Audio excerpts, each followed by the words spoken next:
Alan Gray is buying. Easy Equities, every month they announce the top 5 most bought stocks for that specific month, and Sasol is normally on there. Last year we had Purple Group and Renager and so on.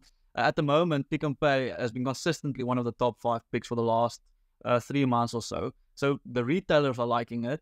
Apparently, the asset managers like Alan Gray are liking it as well. Everyone loves rooting for the underdog.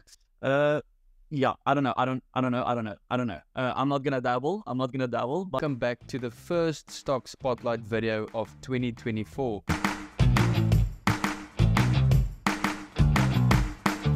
For those who watched last year as well, you'll know that these episodes are every Friday, where we talk about the most important stock market highlights that happened during the week with additional insights and just thoughts. So welcome back. We're excited to share this with you again every week. Today we'll be looking at a few companies: Santova, Shoprite, Pick and Pay, Pan Africa, Transaction Capital, and then some interesting news from ChatGPT, Neuralink, and Apple. So if you are interested in any of those companies, before we get into it, just a reminder that myself and Paul, we posted videos where we shared our top stock picks for 2024. It's a friendly competition between us. That video is also on this YouTube channel. The link is in the description. So far, it hasn't been performing too badly. So let's see what the year holds. And also, we saw a 30% increase in quiz players from December to January. So that's awesome stuff. More people are learning. More people are enjoying and engaging with the app. Playing your daily quiz gets you also entries into our weekly and monthly investing vouchers. Every time you play the quiz equals to 1 entry where you could win one of those prizes. There's a lot of developments happening there to make the experience sick. So yeah, that's awesome. Let's get into it. The first company for today is Santova. That is one of my top picks for the year. I chose 10 companies. This is one of my picks. And for those who've been following the FinMeUp community and the channel for quite a while will know I've been holding this company now for many years. Every few months they post a SENS announcement where they say that they've bought back some of their shares.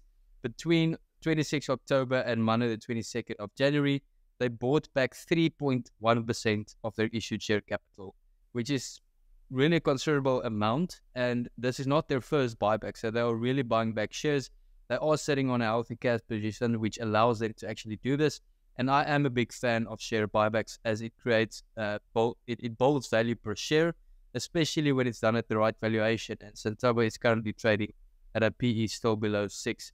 And something interesting just from my side as well is I'm very optimistic about the shipping rates. Last year I wasn't, because we saw a massive drop in the shipping rates on Santova's routes, just because after COVID, the shipping rates and the supply chain was in chaos, which increased all the shipping rates, and Santova benefited therefrom because they take a percentage commission on each shipping or shipment.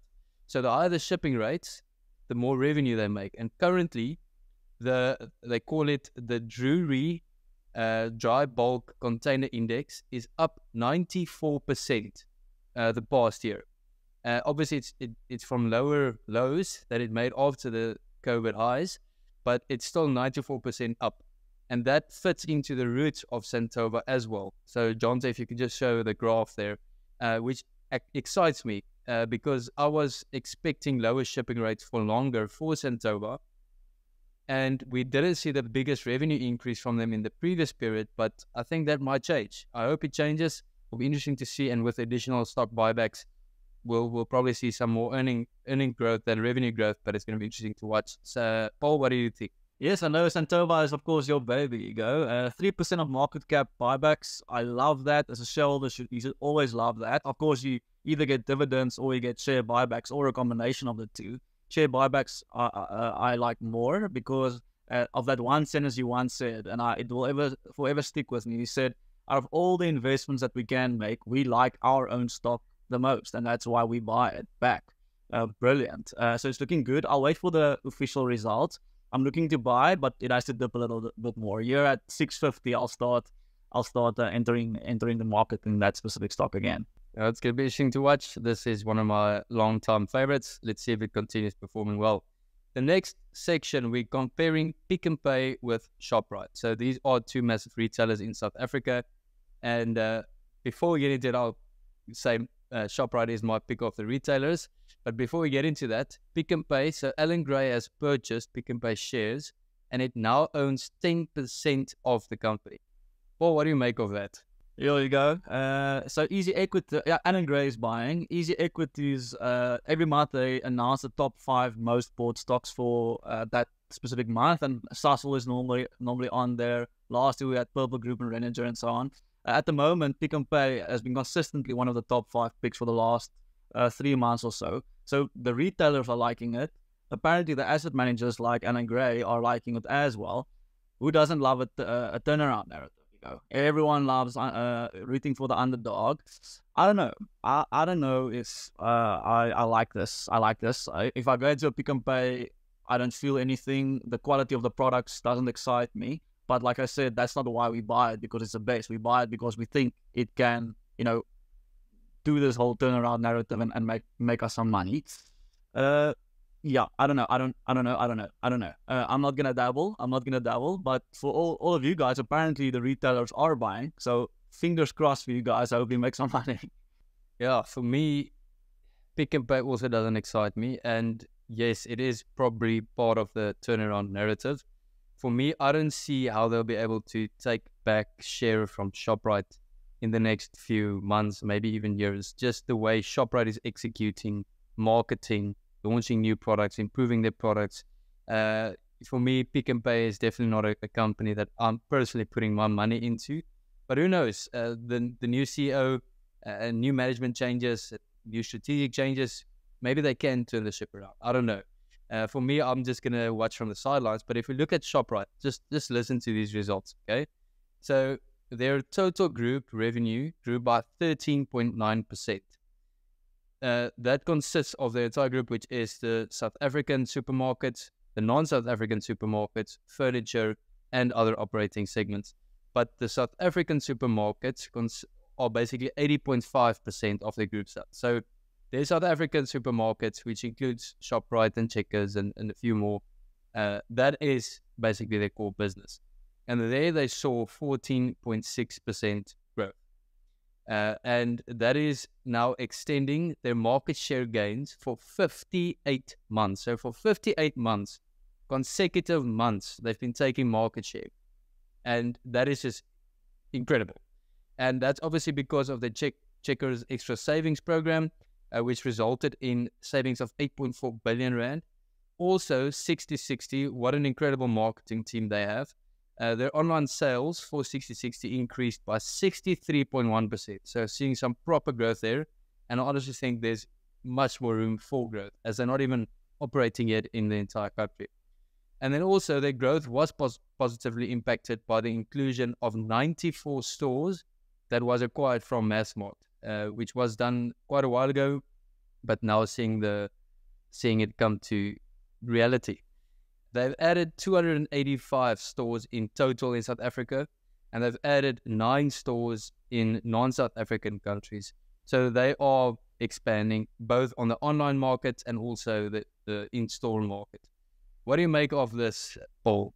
You go, once again, it's like it's singing the same tune. What a brilliant company this is. Probably one of the best we've ever had and we will ever have. And they are firing on all cylinders. Of course, it helps them that the competition is struggling, right? Woolworths released results a while back, didn't look very good. Pick n Pay is a little bit of a dog show at the moment. Of course, there is a turnaround narrative. So the competitors are struggling, and they are doing brilliantly. So the competition sucks. They are great, and that's why they've gained market share for 58 months in a row, that's basically 5 years in a row, month on month that they've gained market share. Crazy. Also, load shedding will stop at some other point. And the moment that stops, the margins will improve even more, the efficiency will improve even more, and they will make even more money. So that's all great. The problem with ShopRite, and I've said this in the past, is how investments work, is that you are looking for alpha. Alpha means like having an inside lane, having an advantage over everyone else. So what you do is you look at a stock and you say, okay, this is the market price at the moment. And I think it's actually worth this. So you buy here, and then over time, the market converges, and we call this the intrinsic value, the real value. Now, the problem with ShopRite is it is number one, and everyone already knows it's number one, and everyone believes it's number one. No one believes it's number 2. So it's what we call it's already priced in. Like, I know it's number 1, you know it's number 1, I buy it, you buy it, everyone already buys it. And that's why it's trading at a 23 PE, which is way higher than the competition because everyone values this company. So is there really an opportunity for me to make money in this company? I don't think so. And we see it with the share price. Some of the most brilliant results you will ever see, the share price barely moved. Why? Because everyone already expected it to do so well. So very happy to hold ShopRite as part of the index for me. Love the company, but I don't want to invest in something where everyone already knows what I know and I know what everyone else knows. I'm looking for opportunity where people don't go or doesn't go yet. And looking at my picks on that note, guys, Jonathan, maybe here, so you can just put up my top picks for the year. That's 7 picks. That's what I believe we can generate some alpha from. Yeah. So for me, I'm an optimist by nature, but for me, I don't think load shedding is going away in the near future. And, that's one of the reasons I don't really like South African retailers at the moment. Because if you look at their diesel expense, which was 500 million rand, that is massive. Okay. And also they are trading at a high valuation. So taking a step back, I love ShopRite. I think they are probably one of the top 3 best retailers in the world by forms of execution. But for me, I'm just not I'm not a fan of retailers in South Africa. So it's interesting to watch. But it's interesting to watch. The next company, a bit different, Pan-African Resources. Paul, I know you follow this company. So the gold price received was $1,961 per ounce, which is a 13.7% increase from the same period in 2022. Then gold production also grew by 6.7%, and their full year 2024 production guidance is maintained at 180,000 to 190,000 ounces. So that is maintained, and their MTR project construction progressing well, with commissioning expected by December this year, to 2024.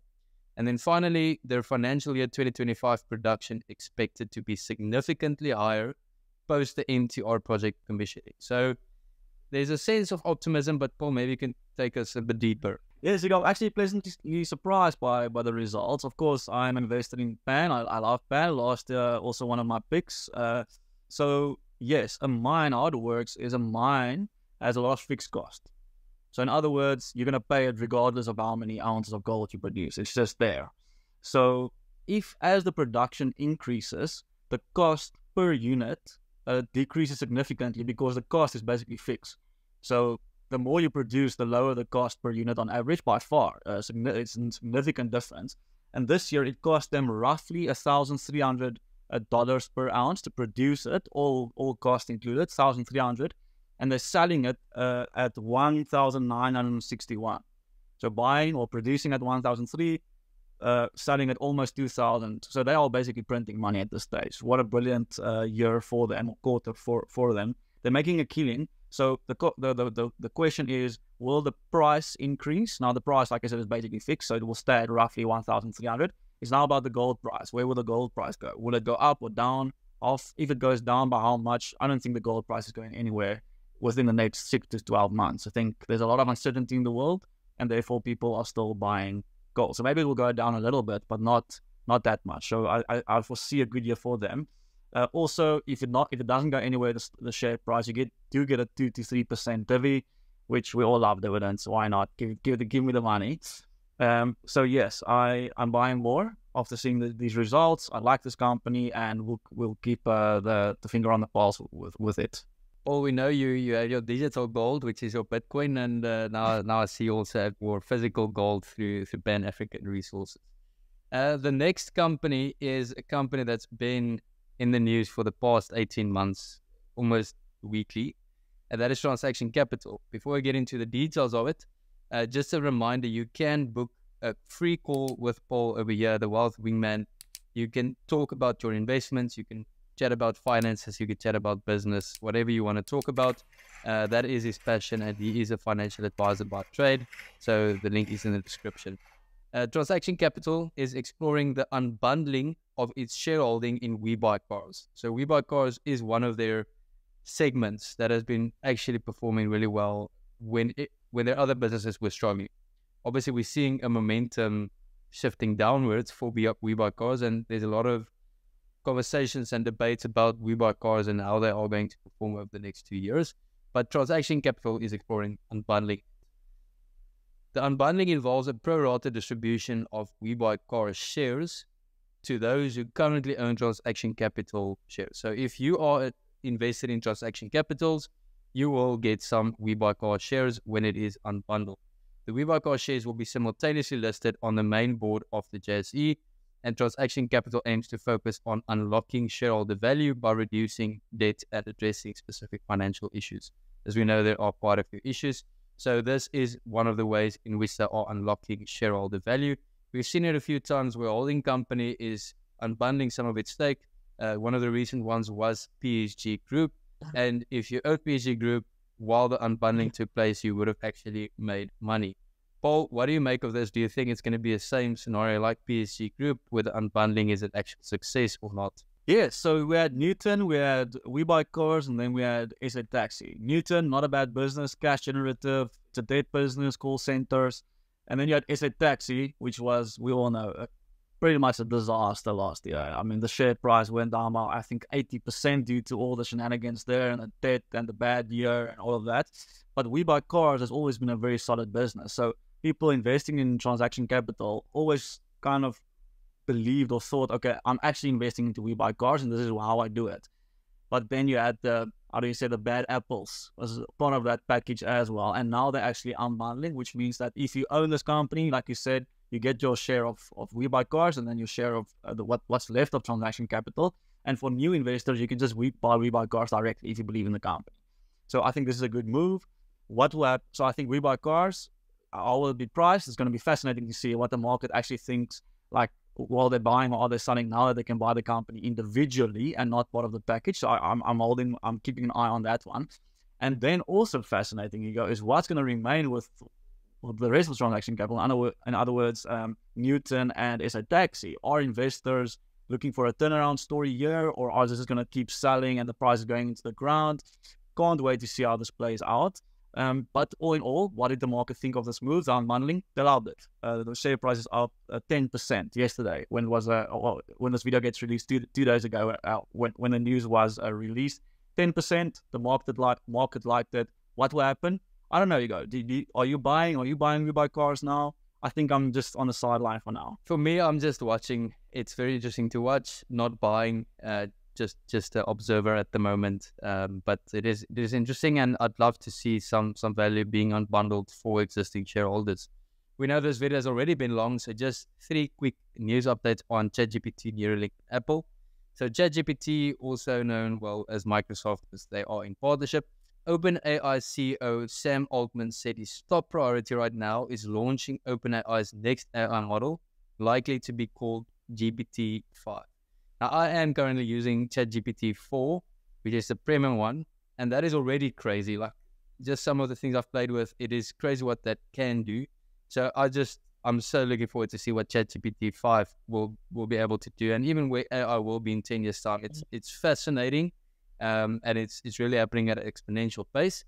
Neuralink, this one is really one that I was surprised about. I don't think this would ever come into fruition, but here it is. Elon Musk just said that the first human received an implant from Neuralink yesterday and is recovering well. So it's a few days now ago, but the first human received an implant from Neuralink, which is where they drill into your brain and put a chip in, from my understanding. But that is just crazy.